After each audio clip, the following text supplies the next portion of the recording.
Hello and welcome to BYJU'S IAS.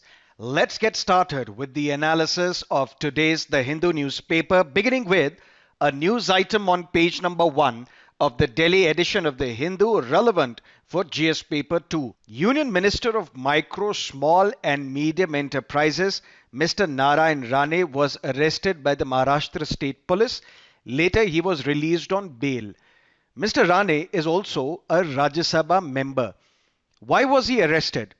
In his speech, he alleged that the Maharashtra Chief Minister, Mr. Uddhav Thackeray, when he was giving Independence Day speech, Mr. Thackeray, according to the allegation of Mr. Rane, Mr. Thackeray forgot the year of freedom, 1947, and that if he was there, he would have slapped the Chief Minister, thereby violating two sections of Indian Penal Code. One is Section 153 and the other is Section 505, which means he gave a provocative speech with the intention to cause riot.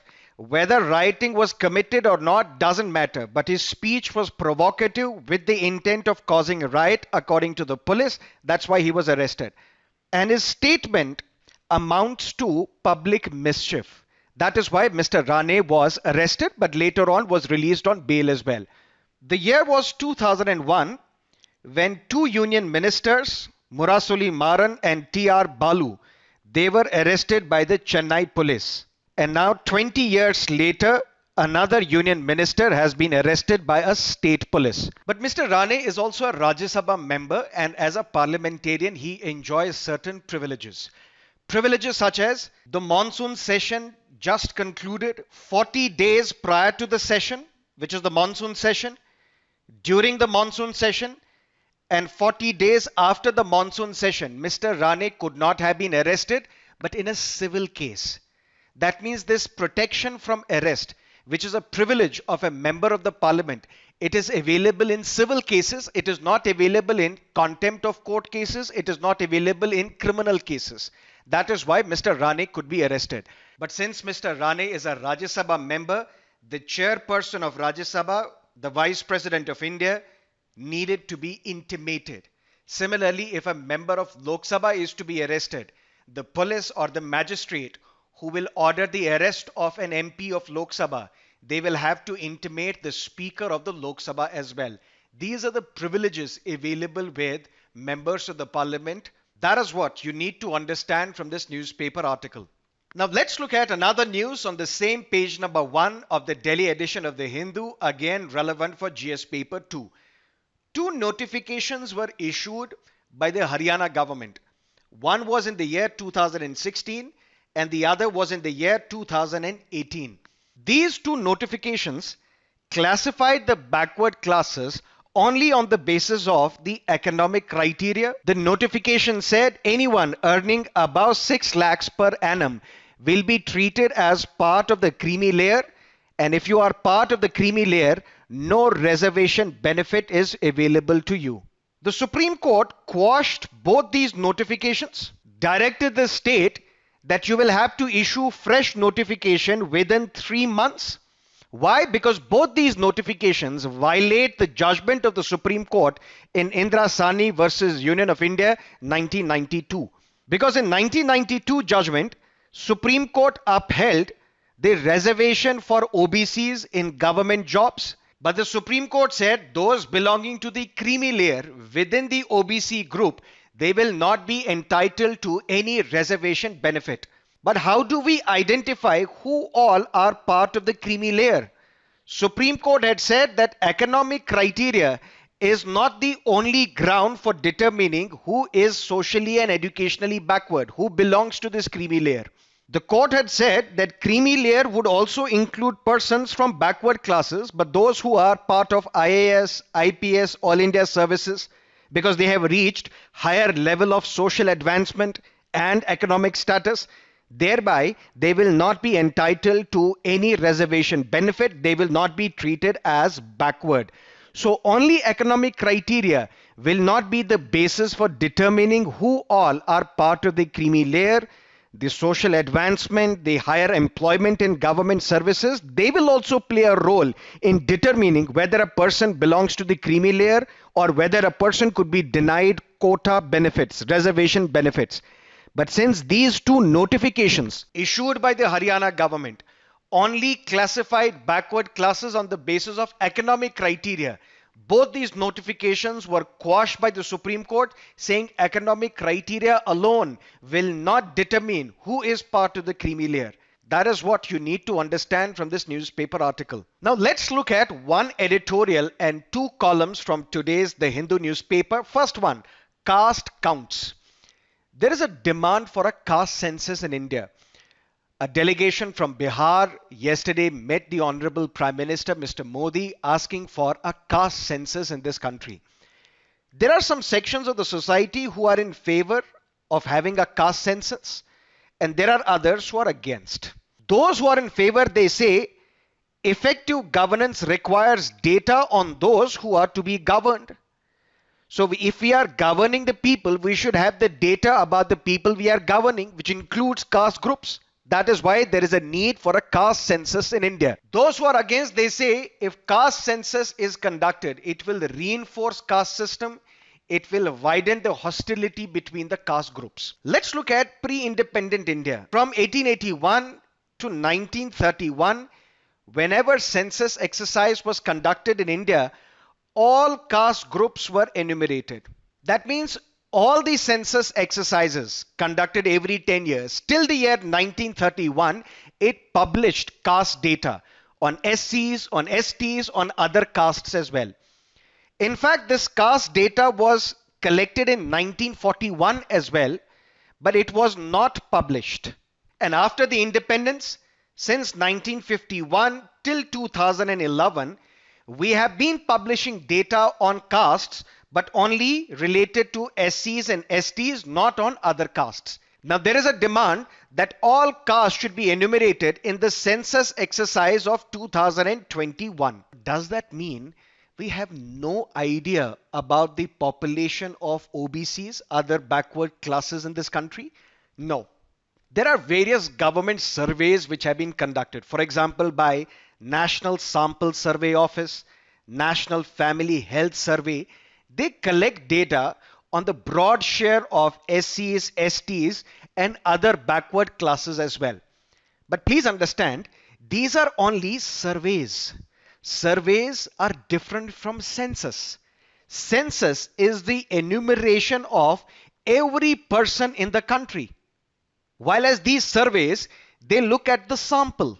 And by looking at the sample, they project the numbers of SCs, STs, OBCs.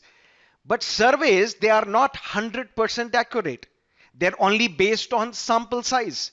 Census is fully accurate because every person is enumerated in the census. That is why these surveys, for example, National Sample Survey Office survey, NFHS survey, all these surveys, yes, they do collect the broad share of SCs, STs, including the OBCs, but because they are surveys, that is why they are allowed to be questioned politically. According to these surveys, we have 20.6 or 20.4% of SCs, we have 8.9 to 9.2 of STs, we have 43% above of OBCs, and others, upper castes, are in the range of 26%. What is the need for this caste census? Let's take the example of OBCs. OBC is not a homogeneous group. Within the OBC group, there are various caste groups. There is always this concern that some of the groups have benefited more. Others have either not benefited or they have benefited very less. That means there are some groups which take more benefit from the reservation in government jobs and educational institutions. That is why there are some groups who claim that they have been left out, who claim that other groups have been dominating the reservation system. That is why some say that we should be added to the SC group. Some say we should be added to the ST group. Some say we should be added to the OBC group, those who are not part of the OBC. And those who are part of the OBC, they say that we should have sub-quotas within the OBC as well. If you look at currently, there are 2,633 OBCs that are mentioned in the central list of socially and educationally backward classes of citizens. The year was 2017. The central government set up a commission, Justice Rohini Commission. Why? For the subcategorization of OBCs, which is a big political demand in northern India right now. That means within the OBC group, we should have subcategories. What sort of subcategories? Justice Rohini Commission, which has been given another extension now. According to this commission, for one group, we should be providing 2% reservation. For another group, 6% reservation. For another group, 9% reservation. For group 4, 10% reservation. That means split the 27% reservation that we have for OBCs. We should split it into 4 groups, subcategories of OBCs. If you look at the Mandal Commission said that there are 52% people in our country, those who belong to other backward classes. That means if we exclude SCs and STs and upper caste, remaining 52%, they're also socially and educationally backward in this country. And Mandal Commission recommended that 27% seats should be reserved for them in government jobs. Why caste census becomes very important or highly controversial? This is a very important point. If, for example, there is a demand that 50% cap on reservation system should be increased or should be widened, for that we need the caste data. That means because the Supreme Court has said that reservation cannot exceed 50%, and there are various states which are saying that we should provide more reservation to backward classes. For that, this caste data is very important. Because if this caste data is provided, then we can convince the Supreme Court to increase this 50% cap on reservation. Today, if you look at, many communities are demanding that we should be part of SC, ST or OBC group, or these OBC groups, they claim that there should be sub-quotas or sub-categorization. The government is no longer the biggest employer in India. We see more and more employment opportunities being created in the private sector. That is why there is a demand that affirmative action policy or the reservation should be extended to private sector as well. That means there is a lot of discussion going on whether all the communities have uniformly benefited from the reservation system, or there are some communities which have disproportionately benefited more than the others. Should there be reservation in the private sector? Should reservation exceed beyond 50% cap imposed by the Supreme Court? All this discussion is going on without any reliable data.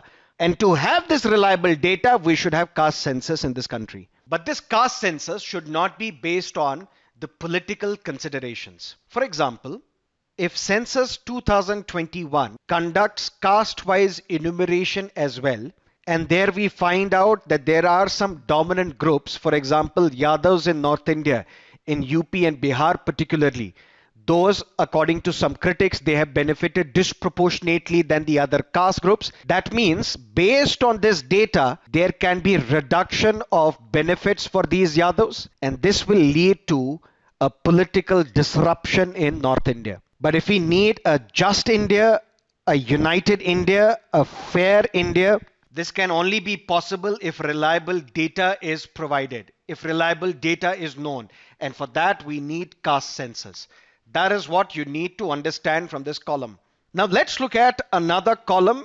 It deals with the legal challenges in recognizing Taliban. Now there is no dispute on Afghanistan. In a sense, Afghanistan as a political entity, as a state, it still exists. Even if there is a change in government in Afghanistan, it does not affect the identity of the state itself. So Afghanistan as an entity, as a personality, as a legal personality remains. But who do we recognize as the legitimate government in Afghanistan? Is it the Taliban, which has captured the power through force, through undemocratic means? Or is it Mr. Ashraf Ghani, who is now in exile? Or is it Mr. Amrullah Saleh, who is the first vice president of Afghanistan, who claims that according to the Afghanistan constitution, if the president has fled, according to the constitution, he is going to be the acting president of the Afghanistan. So now we have a challenge. In Afghanistan, who do we recognize? Whether Taliban or Ashraf Ghani or Amrullah Saleh? There are two tests which are prescribed in this situation. Test number one is the doctrine of effectiveness or the test of effectiveness. Test of effectiveness means who controls effectively the country Afghanistan. In other means, who controls the majority of the population, who controls the major parts of the territory of Afghanistan, who controls the national institutions, the banks and other institutions. And if we look at it, Taliban controls the vast majority of the land of Afghanistan, the people of Afghanistan, the institutions of Afghanistan. That means if we apply this test of effectiveness, then we have to recognize Taliban as the government in Afghanistan, despite the fact that Taliban has captured power through force, through undemocratic means. Because according to this test, it does not matter how the new government has occupied office. Whether it is through war, whether it is through civil war, whether it is through revolution, or whether it is through military coup, it doesn't matter.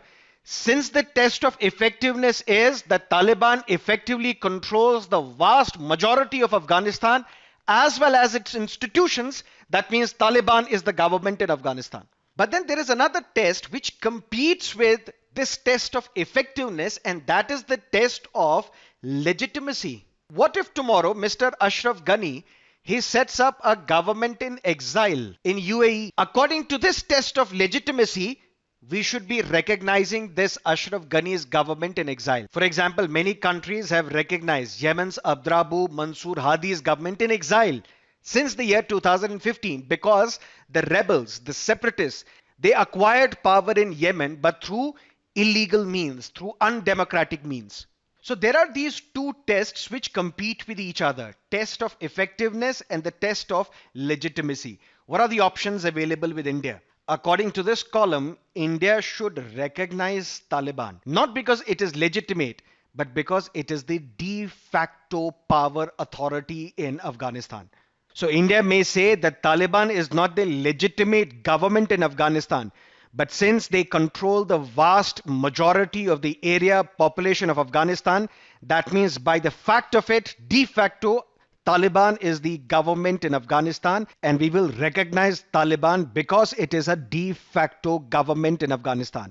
That means India should adopt a clear policy that it will deal with Taliban simply because it is the de facto government, not because it is a legitimate one.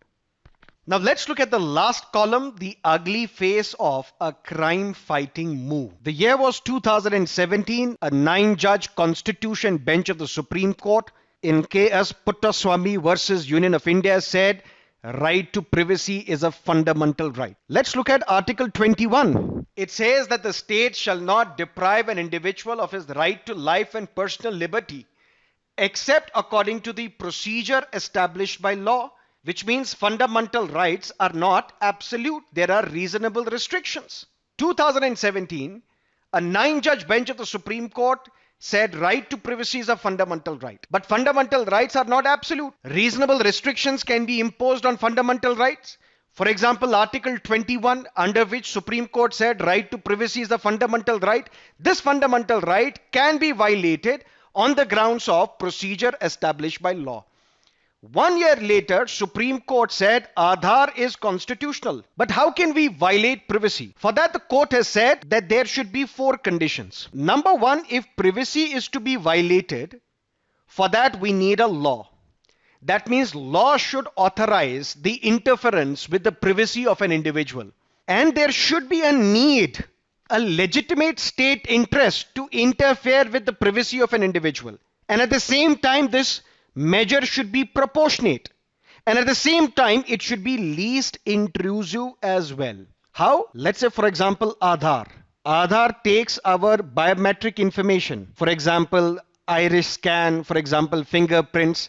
That means our privacy is violated. But privacy can be violated if these 4 conditions are satisfied. Condition number 1, there has to be a law. And there is an Aadhaar law which was passed which allows taking this biometric information. So there is a law which allows interference with your privacy. And what is the need for this law? There is a legitimate state interest. What is this legitimate state interest? We provide subsidy, or the government provides subsidies to the people. For example, scholarships, for example, LPG benefits, for example, old age pension. And there were two problems that we were facing: leakage and duplication. That means it was possible that same individual was taking these benefits multiple times, and it was also possible that some who were not eligible for these benefits, they would also get this benefit.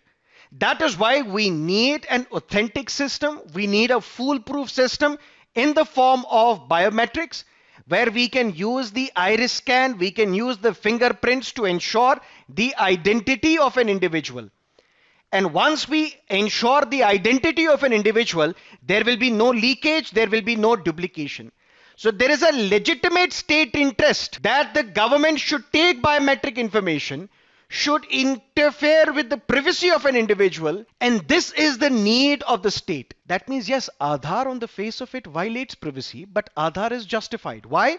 Because number one, there is a law which allows Aadhaar project to continue.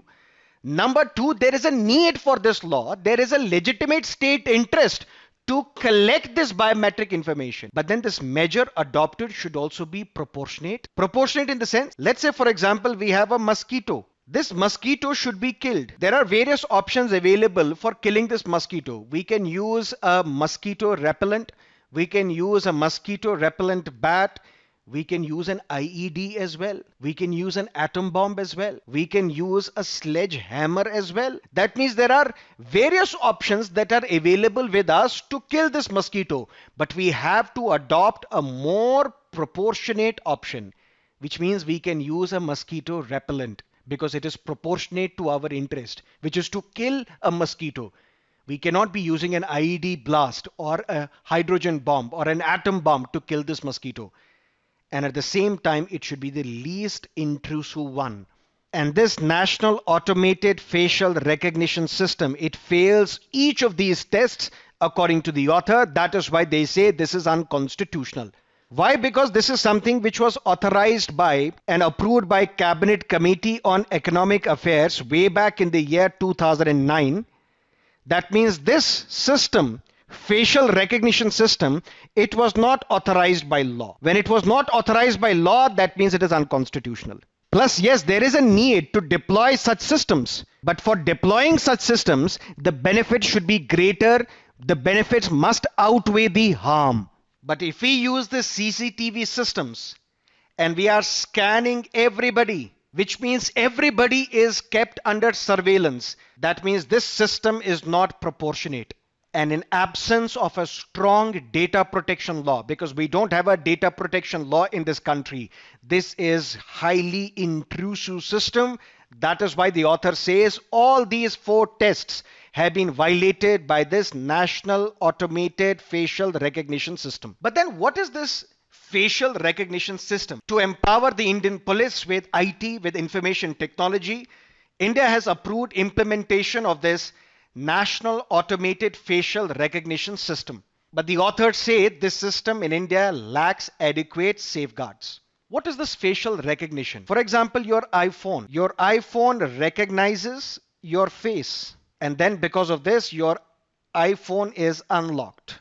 Who is at your door? For example, I'm having coffee. There is a ring at my door. The system says that it is my dad. Why? Because I have fed my dad's photo into the system. So whenever the camera sees my dad, because my dad has rang the bell, the system says that it is your dad at the door. Advertisements. For example, we have these facial recognition billboards. These billboards, they recognize. And there's a big banner which is a billboard which recognizes your face, which is used for advertisements in some countries. They recognize my sex. So this facial recognition billboard recognizes a woman and the advertisements will show lingerie. This billboard will recognize your age and then the advertisement will show you anti-aging or anti-wrinkles cream.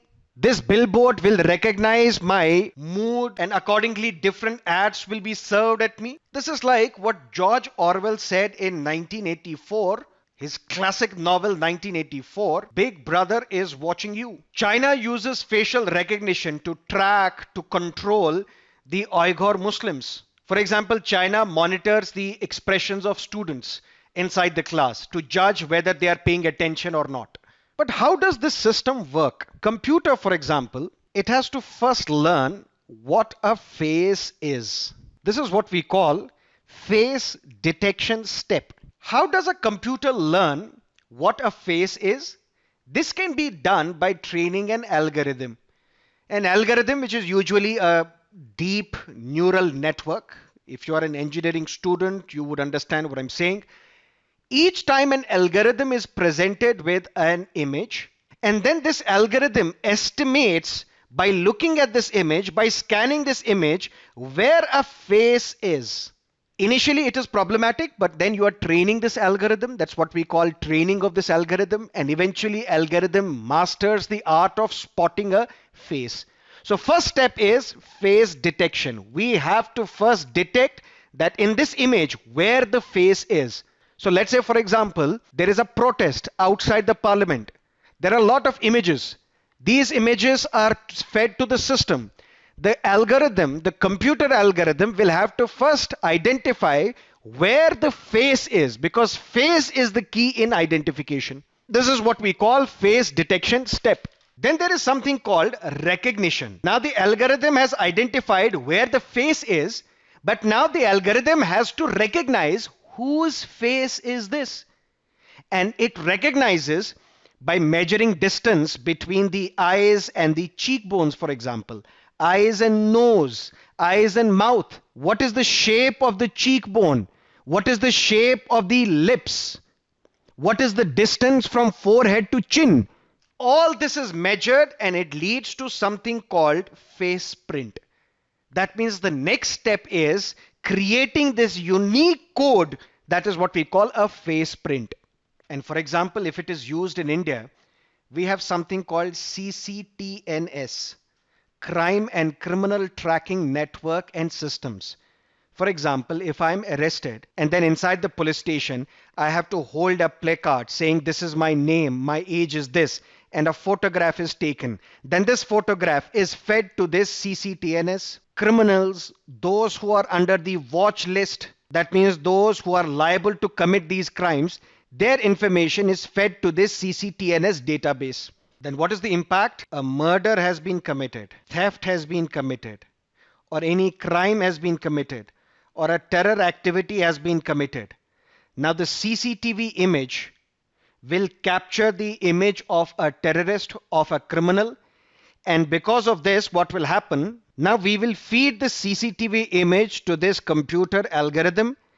Algorithm will create a face print, and then this face print is to be matched with the details in this CCTNS. This is how we can identify who this criminal was, who this thief was, who this murderer was, who this terrorist was. That means take an image from the CCTV, feed it to the computer algorithm, it will generate a face print. Face print will then be matched with the details that are there in CCTNS or other database, and then it will generate the matches. So these are the 4 matches. Then there will be an individual, human operator, a policeman, or any witness who will identify who this person is. But then there are issues as well. Issues in the sense, false positives. False positives in the sense, in this CCTNS or in any database for that matter, this watch list, there may be more and more people belonging to minorities, more and more people belonging to the Dalit community. That means when the CCTV will capture the image of an individual, then a face print is generated, then it is matched with the database, it may also lead to false positives. False positive in the sense that it will establish a match despite the fact that there is no link. It will say that this person is responsible for this crime despite the fact that this person may not have been responsible for this crime. Because the matching does not return a definite result. Only probability is returned. That means we cannot accurately say that this face print matches this individual. There is only a probability that 70% matches this individual which is there in the watch list. More and more people in this database belong to minorities and Dalits. it will lead to more and more false positives, and ultimately this entire system will become truly intrusive. That is why the author says that the implementation of national automated facial recognition system in India, it lacks adequate safeguards. That is why they recommend that we should have a strong data protection law in this country. Let's look at the practice questions. Number one, the implementation of the National Automated Facial Recognition System in India lacks adequate safeguards. Comment. Question number two, partisan political gains should not be the motivation for a fresh census, but a renewed vision for a just and united India where all divides are reduced must guide the discussion on a caste census. Justify the statement. That is it from our newspaper analysis for today. Thank you for being with us. Have a great evening.